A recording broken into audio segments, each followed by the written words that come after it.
Siamo a Pesaris, in Friuli Venezia Giulia, a fianco della ditta Solari Udine, per portarvi a vedere la cascata di Fuas.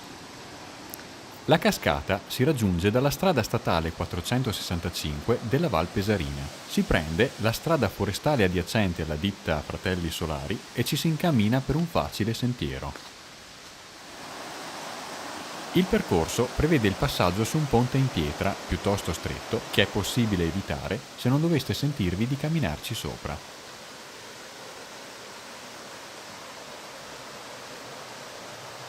Il sentiero per la cascata è stato rivalutato nella primavera del 2017 grazie all'opera di diversi volontari che hanno arricchito il percorso in maniera originale.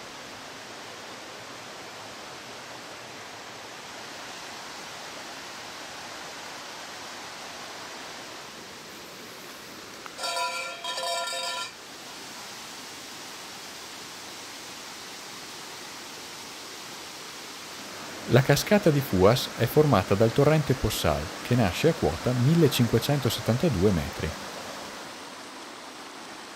Nel 1725, con la costruzione della fabbrica di orologi, si iniziò a utilizzare la forza motrice del torrente.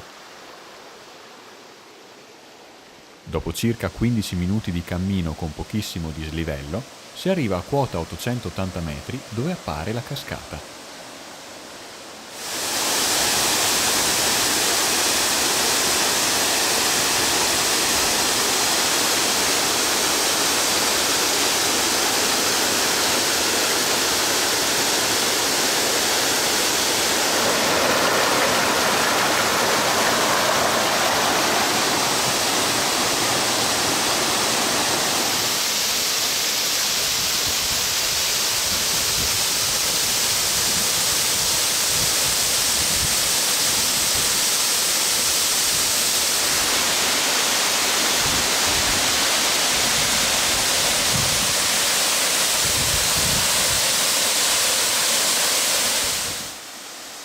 Si può anche lasciare un pensiero scritto per i futuri visitatori.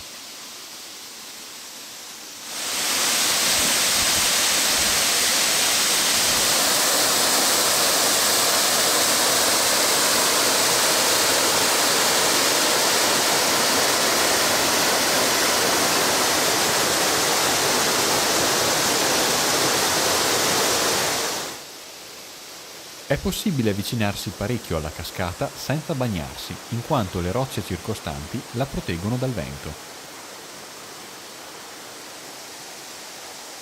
Se avete visitato Pesaris, il paese degli orologi, vale davvero la pena vedere questo luogo, perché oltre ad essere suggestivo è anche incredibilmente facile da raggiungere.